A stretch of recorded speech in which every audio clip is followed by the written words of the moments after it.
Supreme court ने आज देश में सूखे की समस्या पर गंभीर चिंता जताई और केंद्र सरकार को फटकार लगाई। मोदी सरकार ने सूखे से निपटने की जिम्मेदारी राज्यों पर डाली तो कोर्ट ने नाराजगी जताते हुए तीखे सवाल पूछे। दरअसल अदालत के गुस्से की वजह यह है कि 12 राज्यों में सूखा पड़ा है। देश के 688 में से 246 जिले सूखे की चपेट में है, यानी करीब 1/3 देश सूखे की मार झेल रहा है। इनमें महाराष्ट्र का लातूर जिला सबसे ज्यादा प्रभावित इलाकों में से है। यहां आम लोगों को पर्याप्त पीने का पानी तक नहीं मिल रहा है। इस डर से कि पानी पर दंगे ना हो जाएं, धारा 144 लगानी पड़ी है। अब जानकार चेतावनी दे रहे हैं कि इस बार गर्मी का मौसम, ये गर्मी शायद आजाद भारत का सबसे बड़ा पानी का संकट ला सकती है, क्योंकि लगातार 3 साल से कम मानसून ने कुछ इलाकों में जलाशयों को पूरी तरह सुखा दिया है। हालांकि इस बार अच्छे मानसून की भविष्यवाणी से सरकारों ने थोड़ी राहत ली है, लेकिन मानसून आने में भी 2 महीने बाकी हैं। इसीलिए तब तक सूखे लातूर को ट्रेन से पानी भिजवाया जा रहा है। पर इस बीच एक कड़वा सच यह भी है कि प्यासे लोगों को मदद भेजने में भी श्रेय लेने की होड़ लग गई है। इसीलिए हमारा सबसे बड़ा सवाल है, पानी पहुंचाने पर अपनी राजनीति चमकाने में क्या जुटे हैं नेता? पानी पर केंद्र और राज्यों के बीच क्यों फंसे आम लोग? और क्या पानी संकट कुदरती कम, मानव निर्मित ज्यादा है? इसका सबसे बड़ा सवाल, पानी पर अपनी राजनीति चमकाने में क्या नेता जुट गए हैं? पानी पर केंद्र और राज्यों के बीच, जैसा सुप्रीम कोर्ट कह रहा है, आम लोग क्यों फंसे? और क्या पानी का यह संकट देश में कुदरती कम और हमारा खुद का बनाया हुआ ज्यादा है? इसी पर बहस करने के लिए बीजेपी से मेरे साथ जीवीएल नरसिम्हा जुड़ रहे हैं, कांग्रेस से प्रियंका चतुर्वेदी जुड़ेंगी, यहां स्टूडियो में अरुण कुमार हैं, पानी बाबा के नाम से मशहूर हैं। पानी पर उन्होंने बहुत काम किया है, पानी के संकट पर और कैसे इस संकट से निपटा जा सकता है। महेश पलावत यहां स्टूडियो में है, चीफ मीटियोरोलॉजिस्ट हैं स्काईमेट, मौसम वैज्ञानिक आप इन्हें कह सकते हैं। और कैप्टन एसएस ढिल्लों मेरे साथ जुड़ रहे हैं, कृषि के जानकार हैं, पंजाब सरकार में सचिव रह चुके हैं। आप सभी का स्वागत है। पहला सवाल आप ही से होगा जीवीएल नरसिम्हा साहब, कैसी आज आपको फटकार लगी है सुप्रीम कोर्ट में? आपने तो देख लिया होगा, अच्छी तरह अब तक पढ़ भी लिया होगा। एक तरफ फटकार लग रही है सुप्रीम कोर्ट से जीवीएल, और दूसरी तरफ वहां देखिए जो ट्रेन पानी लेकर गई है उस पर मुख्यमंत्री फडणवीस की फोटो लग रही है। देखिए कैसी श्रेय लेने की होड़ लग गई। एक तरफ फटकार लग रही है कि आप नाकाम हो रहे हैं और दूसरी तरफ श्रेय ले रहे हैं पानी पहुंचाने का। मानक जी, जो सरकार काम करती है उसी सरकार से सारे इंस्टीट्यूशन का अपेक्षा रहती है, तो इससे ज्यादा मुझे कहने की आवश्यकता नहीं है। ये सरकार हर विषय में सहायता करने के लिए राज्यों को तैयार रही है। पिछले 3 साल 2 साल में जब से हमारी सरकार बनी, लगातार करते आ रही है। आज भी पहली बार फर्स्ट टाइम रेल के द्वारा एक वाटर ट्रेन को भेजा गया है, थोड़ी राहत देने के लिए। एक लॉन्ग टर्म सोल्यूशन नहीं हो सकता है। इस सरकार ने पिछले 2 साल में महाराष्ट्र को रिलीफ के लिए, ड्राउट रिलीफ के लिए 5000 करोड़ रुपए दिए हैं। उत्तर प्रदेश को पैसा दिए हैं, बहुत ज्यादा मात्रा में पैसा दिए हैं जो बांटा नहीं गया। जीवीएल, एक मध्य प्रदेश को दिए हैं, जीवीएल, आप मेरे इस सवाल का जवाब क्यों नहीं देना चाह रहे? मैं ये कह रहा हूं सुप्रीम कोर्ट से फटकार लग रही है, और देखिए तस्वीर भी मैं दिखा रहा हूं यहां पर स्क्रीन पे, मुख्यमंत्री फडणवीस के पोस्टर, बड़े बड़े बैनर उस ट्रेन पे लग गए जो आज पानी लेके पहुंची। मतलब श्रेय पहले से लेना शुरू कर दिया, राहत अभी पहुंची भी नहीं। ये नहीं मानक जी, हमने कोई दावा नहीं किया है। ये पोस्टर यदि लगाया गया, मैं आपकी स्क्रीन पर ही देख रहा हूं, तो मेरे विचार से ये कोई पब्लिसिटी करने का समय नहीं है। जनता को राहत देना सरकारों का जिम्मेदारी है, सरकारों की रिस्पॉन्सिबिलिटी। ये तो बेसिक फंक्शन तो ड्यूटी है। इस ड्यूटी के लिए क्रेडिट क्यों ले रहे हैं? पार्टी की तरफ से, मैं वही कह रहा हूं, किसी भी पार्टी की तरफ से इस प्रकार के क्राइसिस में कोई पॉइंट स्कोर करने वाली बात नहीं है।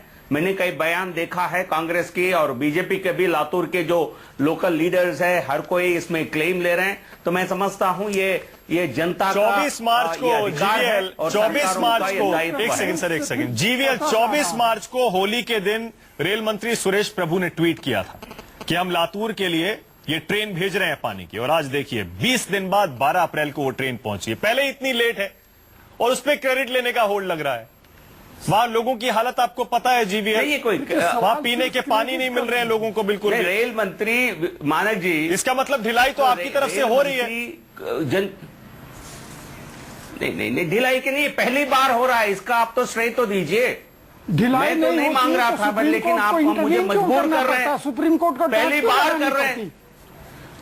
एक सेकंड जीवीएल, पहले तो ये तथ्य बता दूं आपको कि ये पहली बार नहीं है कि ट्रेन से किसी सूखाग्रस्त इलाके में पानी भेजा जा कर रही है, इसलिए देश सरकार के पे कई इलाकों में लगातार आप पानी की देखिए, ट्रेन मेरे भेजी पास जाती सारे है। आंकड़े हैं। जीवीएल, देश के कई सूखाग्रस्त इलाकों में ट्रेन से पानी भेजा जाता है, ये पहली बार तो नहीं है। लेकिन दूसरा, जैसे पानी बाबा भी कह रहे हैं ढिलाई हो रही है, तभी तो सुप्रीम कोर्ट से फटकार लगी है। नहीं, पहली पूरे ट्रेन मेरे नॉलेज में पहली बार है। आप मुझे आंकड़े दे दीजिए, ऐसा पहले हुआ है तो। मेरे विचार से, मेरे नॉलेज में ये पहली बार ऐसा हुआ है। और बहुत जगह ऐसे करने की आवश्यकता भी है, लेकिन ये नहीं जीवीएल, नहीं, एक सेकंड, मैं चाहता हूं, करोड़ रुपए एक सेकंड महाराष्ट्र सरकार को दिया है। एक सेकंड, राजस्थान में 2000 में हुआ था, सन 2000 में जब ट्रेन से पानी ले जाया गया था, राजस्थान की बात कर रहा हूं। इसके अलावा गुजरात में भी हो चुका है, 2003 से लगातार ट्रेन के जरिए पानी भेजा जा रहा है सूखाग्रस्त इलाकों में। सौराष्ट्र में तो लगातार हफ्ते में एक बार, हफ्ते में 5 दिन में एक बार लगातार इस तरह की ट्रेनें जाती हैं। तो खैर, इस बात का तो श्रेय आप मत लीजिए कि पहली बार इस तरह आप ट्रेन से पानी भिजवा रहे हैं किसी सूखाग्रस्त इलाके में। लेकिन ये लॉन्ग टर्म प्रॉब्लम है, ये क्यूमुलेटेड प्रॉब्लम है। 15 साल, 20 साल, 30 साल महाराष्ट्र में 70,000 रुपया खर्च किया जाता है सिंचाई व्यवस्था बनाने के लिए, और उसमें इरिगेशन की वृद्धि बिल्कुल नहीं होती है। तो ये गवर्नेंस का प्रॉब्लम है, भ्रष्टाचार का प्रॉब्लम है। ये लॉन्ग टर्म सोल्यूशन इसको निकालना पड़ेगा। मोदी जी ने अपने भाषण में भी हाल ही में इन्होंने इसका जिक्र किया है। Water management. अच्छा जीवीएल, एक सेकंड, पानी बाबा कुछ कहना चाह रहे हैं। एक सेकंड, प्रियंका अभी जुड़ गए हैं हमारे साथ कांग्रेस से। प्रियंका, स्वागत है, आ रहा हूं एक सेकंड में। लेकिन पानी बाबा आप कुछ कह रहे हैं। मैं ये कहना चाह रहा हूं कि ये सिर्फ गवर्नेंस और भ्रष्टाचार की समस्याएं नहीं हैं। जो विचार शून्यता गुलामी के 200 वर्षों में हम लोगों ने अर्जित कर ली है, और जिस विचार शून्यता में हम लोग जी रहे हैं, और जिस तरह से हम कॉलोनियल पीरियड के एडमिनिस्ट्रेशन को, कॉलोनियल पीरियड की पॉलिसीज को, कॉलोनियल पीरियड के मानस को और आख्यान को, लीजेंड को हम कंटिन्यू कर रहे हैं, उसमें ये समस्या जो है, जब तक हम पूरी कॉलोनियल पीरियड की हिस्ट्री को समझेंगे नहीं, जानेंगे नहीं कि सूखे का आख्यान क्यों रचा गया, और सूखे के आख्यान के माध्यम से जो सूखा राहत और सूखा से मुक्ति का अभियान चलाया गया अंग्रेजों द्वारा, उसको हमने क्यों कंटिन्यू किए रखा, इस पूरी बात को जानेंगे नहीं, तब तक चाहे हम किसी के ऊपर। ठीक है, वैलिड सवाल है, और मुझे पता है प्रियंका भी इस पे बोलना चाहेंगी, क्योंकि केंद्र और राज्य सरकार के बीच सूखे में फंसे हुए हैं आम लोग, और सुप्रीम कोर्ट भी यही कह रहा है। केंद्र सरकार ने आज कहा कि राज्यों का अधिकार होता है, उनकी अथॉरिटी में होता है सूखा डिक्लेयर करना। राज्य सरकार के पास आज आंकड़े नहीं थे, वो दोबारा एफिडेविट बना के लाएंगे। हरियाणा गवर्नमेंट की बात कर रहा हूं मैं, महाराष्ट्र में भी बीजेपी की गवर्नमेंट है। लेकिन ये केंद्र और राज्य सरकार के बीच, प्रियंका, क्योंकि आपके साथ भी ऐसा हुआ है, केंद्र में भी आपकी सरकार रही है और राज्यों में भी, कई राज्यों में, तो ये प्रॉब्लम क्यों आ रहा है प्रियंका? तो महाराष्ट्र में नहीं, महाराष्ट्र, क्योंकि हम महाराष्ट्र इस डिस्कस कर रहे हैं, मैं महाराष्ट्र के बारे में कहूंगी। इस साल जो हुआ है, जो सूखा पड़ा है, एक सिर्फ गरीब वहां पे उस एरिया में सिर्फ सूखे की मार नहीं पड़ी है, फार्मर डेथ्स भी हो रही हैं और लगातार हो रही हैं, उस पर किसी तरीके का सोल्यूशन नहीं पाया गया है। और दूसरा रूरल डिस्ट्रेस है, पूरी इकोनॉमी जो है पूरी मैं कहूंगी कि फेल हो चुकी है। रूरल इकोनॉमी जो है काफी डिस्ट्रेस है उधर। तो ये 3 चीजें हैं, और 2 साल से बारिश ठीक नहीं हुई है, तो वो पानी की दिक्कत और है। पर दुख इस बात का होता है कि सरकार ये सब जानते हुए भी आज हम देख रहे हैं किस तरीके के पोस्टर्स लग रहे हैं, किस तरीके से 5 लाख लीटर पानी वहां पे पहुंचना, जो अगर 12 लाख की पॉपुलेशन है लातूर में, सबके लिए करीब 1.5 गिलास पानी बनेगा, पर उसके बारे में इतनी चर्चा की जा रही है। अफसोस ये होता है कि जो लॉन्ग टर्म सोल्यूशन होना चाहिए था वो नहीं हो रहा है। 22 दिन आपको ये ट्रेन पहुंचते पहुंचते इसलिए लगे हैं मानक जी, क्योंकि जिस राज्य में ये रुकी थी, जिस एक शहर में, डिस्ट्रिक्ट में ये रुकी थी, वहां पे मारामारी हो गई थी, क्योंकि वहां पे भी पानी की दिक्कत है। पर कंसंट्रेशन लातूर पे हो रहा है, तो यहाँ पे जो इक्वल राइट्स ऑफ डिस्ट्रीब्यूशन भी होना चाहिए, वो भी थोड़ा फ्लॉड है। और मैं इसकी जिम्मेदार महाराष्ट्र सरकार को मानूंगी कि उन्होंने अपनी लॉन्ग टर्म व्यवस्था ना करते हुए, चीफ मिनिस्टर जानते हुए कि ये आने वाले समय में तकलीफ होने वाली है, किसी तरीके के उन्होंने स्टेप्स नहीं लिए हैं, किसी तरीके का काम नहीं हुआ है, जिसकी वजह से आज ये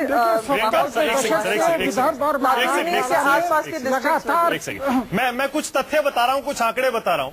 प्रियंका आप भी सुनिएगा, क्योंकि आपको भी बड़ा मजा आएगा सुनकर ये। जीवेल आप भी सुनिएगा। महाराष्ट्र में जितनी जमीन पर खेती होती है उसमें से सिर्फ 4% पर गन्ने की खेती होती है। मजा नहीं आएगा ये सुनने में। नहीं, मजा नहीं आएगा, माफ करिएगा, गंभीर सब्जेक्ट है, गंभीर विषय है। मजे से मेरा मतलब है आपको ये आंकड़े सुनकर थोड़ा सा डिस्कम्फर्ट भी हो सकता है।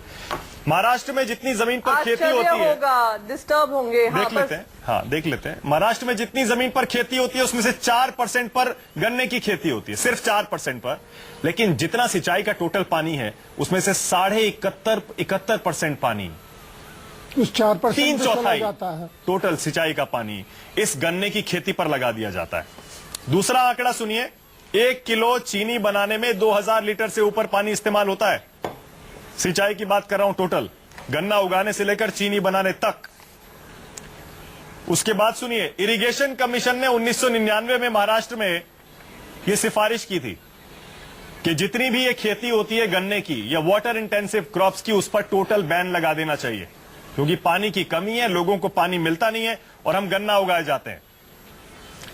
उसके बावजूद 2012-13 में प्रियंका, जब आपकी सरकार थी, वहां मराठवाड़ा में 20 चीनी की नई फैक्ट्रियां लगाई गई थी, 20।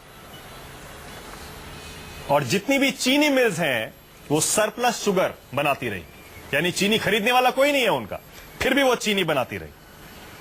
अब उसकी वजह भी मैं बताऊं प्रियंका, ये सब क्यों होता है? बिल्कुल बताइए। ओके, 2009 से 14 के बीच जब आपकी सरकार थी, 30 में से 13 कैबिनेट मिनिस्टर्स आपकी कांग्रेस एनसीपी गवर्नमेंट के, वो या तो चीनी मिल ओन करते थे, शुगर फैक्ट्रीज, या फिर कोऑपरेटिव्स।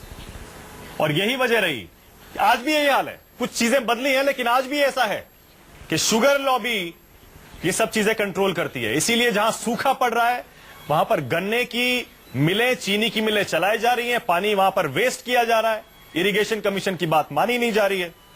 और यही वजह है कि ये डिजास्टर आज हमारे सामने खड़ा है। प्रियंका, इसका मैं जवाब दे दूं, 2 मिनट में जवाब दे दूं, 2 मिनट में जवाब दे दूं मानक जी। हाँ बोलिए। सबसे पहले तो अगर इस तरीके के काम चल रहे थे, विपक्ष की भी जिम्मेदारी बनती है इन मुद्दों को उठाएं। चलिए, उन्होंने मुद्दा नहीं उठाया, इस तरीके की काम हुए। 2014 में ये आपका चुनावी मुद्दा बना। कौन सी पार्टी का चुनावी मुद्दा बना? भारतीय जनता पार्टी का। बहुत इसके सवाल हुए, जवाब हुए, जो भी डिस्कशंस हुए, डिबेट्स हुए, मैंने भी पार्टिसिपेट किया है उन डिबेट्स में। चुनावी नतीजा क्या आया? महाराष्ट्र की जनता ने भारतीय जनता पार्टी पे भरोसा किया कि वो सारे सॉल्यूशंस ढूंढेंगी, कार्रवाई करेगी अगर कोई ऐसी गलत चीजें पाई गई हैं। भारतीय जनता पार्टी से मैं आज ये सवाल पूछना चाहती हूँ, अगर कहीं कमियां पाई गई या गलतियां हुई तो आज तक उनने किसी तरीके की कार्रवाई क्यों नहीं हुई? तो अगर ये जो बार बार कहा जाता है कि हमारे सरकार के समय पे 30 फैक्ट्रियां लगी, 40 फैक्ट्रियां लगी, अगर कोई जिम्मेदार है, सरकार तो अब हमारी नहीं है, तो जिम्मेदारी जो अकाउंटेबिलिटी बनती है, अब अकाउंटेबिलिटी सेट इन कर दीजिए। अगर लोग पीड़ित हैं, पानी नहीं मिल रहा है, और अगर आपने डिसाइड कर लिया है कि शुगर फैक्ट्रीज ही जिम्मेदार है, तो अकाउंटेबिलिटी। ठीक है जीवीएल, आप भी जवाब दे दीजिए। प्रियंका ने कहा अगर हमारे समय कुछ गलतियां हुई थी, लोगों ने हमें हटा दिया, आपने आकर क्या किया जीवीएल? मानक जी, मैं इसको कांग्रेस बीजेपी तू मैं का बहस इसको नहीं करना चाहता हूं। ये बाकी विषयों पर हम करें, वो वाकिफ हो सकता है, लेकिन ये गंभीर विषय है। इसको लेकर लॉन्ग टर्म हमारी वाटर मैनेजमेंट स्ट्रेटेजी क्या हो, वाटर कंजर्वेशन एफर्ट्स हम कैसे बनाएं, हम वाटर रिसोर्सेज को कैसे बढ़ावा दें। और मैं एक्चुअली अपना पर्सनल अनुभव बता सकता हूं। मैं गुजरात में 85 से लेकर 90 तक 5 साल में लगातार गुजरात में रहा था। ये 3 दशक पहले की विषय बता रहा हूं। उस समय जो आज मराठवाड़ा में जो स्थिति है, वो गुजरात में लगभग सभी जिलों में, कुछ साउथ गुजरात के जिलों को छोड़कर यही स्थिति रहती थी। पूरे नॉर्थ गुजरात में, सौराष्ट्र में, सेंट्रल गुजरात में भी। लेकिन 10 साल 5 साल के बाद स्थिति काफी बदल गई है। ये इसलिए हुआ क्योंकि एक लंबी दूरगामी सोच के तहत जिस प्रकार नर्मदा वाटर्स को ले जाया गया, जिस प्रकार वाटर टेबल का लेवल बढ़ा, क्योंकि वाटर टेबल इतनी नीचे तक गई थी उस समय, तो पानी ग्राउंड वाटर लेना संभव ही नहीं था। और ऐसी स्थिति तो इसके लिए अच्छा ठीक है, जीवीएल एक सेकंड जीवीएल एक सेकंड रखे बिना बात हो रही है। जीवीएल आप देखिए, एक सेकंड राव साहब को थोड़ा बता दें जरा, अगर कच्छ का थोड़ा गूगल सर्च ही कर लें, कच्छ के कॉटन फार्मर्स का क्या हाल है वो जरा गूगल सर्च ही कर लें, इनको सच्चाई समझ में आ जाएगी। तो अब ये गुजरात मॉडल आप बेचने की कोशिश करते हैं बार-बार, अब 2 साल हो गए, ना ही गुजरात मॉडल बना पाए, ना ही इंडिया मॉडल, गुजरात मॉडल भी उजागर हो रहा है। छत्तीसगढ़ बेसिक सर्च कर लीजिए, मध्य प्रदेश में भी आप अवेलेबिलिटी किस तरीके हुई है, से किसानों के हाल हैं, उसके लिए योजना बनाना पड़ेगा, हर राज्य को बनाना पड़ेगा। आपसे जीवीएलएन जी, आप ये बार बार गुजरात मॉडल आकर कर रहे हैं, गुजरात मॉडल की सच्चाई तो रोज सामने आ रही है। अब मैं आपसे कह रही हूँ, अभी आपके पास हमेशा आईपैड रहता है, मोबाइल फोन हाथ में रहता है, आप गूगल करिए कॉटन फार्मर्स का क्या हाल है कच्छ में, आपको सब समझ में आ जाएगा। तो ये बेचना बंद करिए। अच्छा एक सेकंड